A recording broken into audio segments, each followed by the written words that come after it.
Nu, tur bijusi video lekcija ar video. Sveiki, šodien es esmu atbraucis te pie zinātniekiem. Viņi stāsta par stādījumiem, 15 gadu stādījumi. Jā, es tādu atskaitīju sev. Nu. Labi, jā. Jā, paldies, ka pastāstījāt. Skaidrs. Nu jā, un tad... Ko audzēt tajās slīkšņās tādās? Ko tur var stādīt? Slīkšņās mums ļoti labi padevās beigās miežbrāls.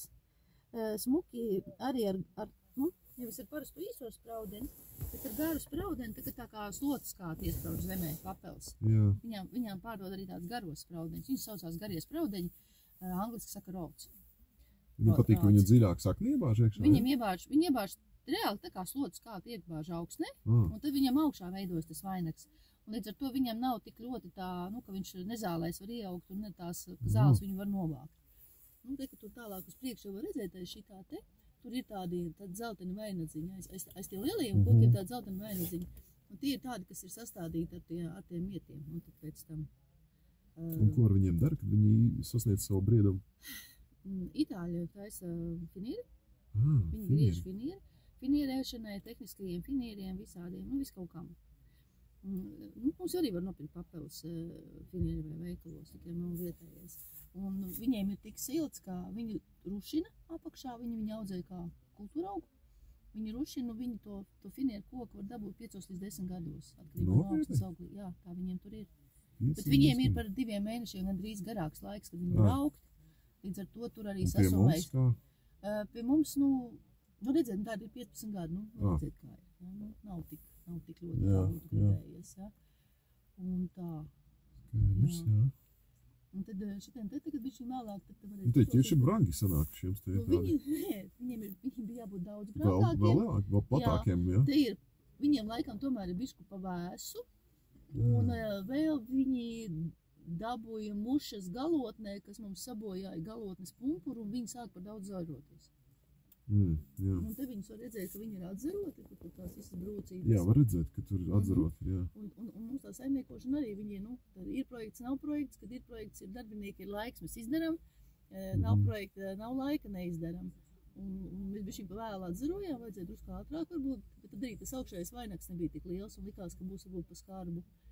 Un vēl te rinstarpās ir sasēta galega, ko mēs te redzam. Tad tur tālāk ir miežabrālis un niedru auzene un lupīna sēta, jo viņi visi ir varbūt arī kultūra augi, vai kā granulas vai arī, kad digestātu. Un tā ideja te bija tāda, kad ir tā lielā galega, tad tur tālāk, tad to galegu nopļauj no augšas novāc sēklas un paliek pārējā biomas, un to pārējo biomas uz digestātu. Tāds modelis. Bet īstenībā, ja mums viss ir mazākā mērogā un saspiests, bet, ja to darītu pa īstam, tad būtu tā, ka starp rindām būtu nevis 5, bet 24 metri vismaz, vai pat 30 metri. Būtu 2 vai 3 rindas koku, un tad 30 metri ar to kultūra augu. Bet tā kā skrīveriem mazais eksperimentālais kombainīts bija 2,5 platums, tad mums kādreiz arī ir 2 braucieni, šurp tur. Tā mēs uztaisījām. Jā, viss jāskatās, kāda tehnika ir, kādi apstākļi. Jā, jau sākumā te arī reāli novāca. Ja šie ķirši augtu kaut kur tuvāk jūrai, varbūt viņi, tad jūs sakat, varbūt viņiem labāk patikt, jā? Viņiem patīk pie ēdolas, pie kuldīgas aizputas, tur ir ļoti labi stādījumi. Ne stādījumi, un arī dabā tur viņi, bet ir arī alūksnē mežaucēs. Alūksnē ir augsti? Alūksnē ir augsti, bet ir kaut kur aizvējuši, ir kaut kādas zonas tādas varbūt, jā, kur tas mikroklimats veidojās kaut kāds. Pie Jaunpiebalgas ir, pie Alsungas ir, viss kaut kur pa Latviju mums viņi ir. Bet šitais ir zviedru klons, kas uz šajien ir vests. Un viņš dod arī pašas augļus ķiršus, jā? Nē, ķirši viņš dod, bet tie ķirši ir vairāk putniem.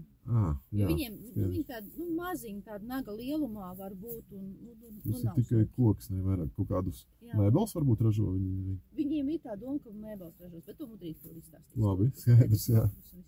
Paldies jums liels par informāciju. Šitais gals mums saucās tāda kā agromešaimniecības sistēma, tas to iedošu, bukletīņu, kas tas tāds. Labi.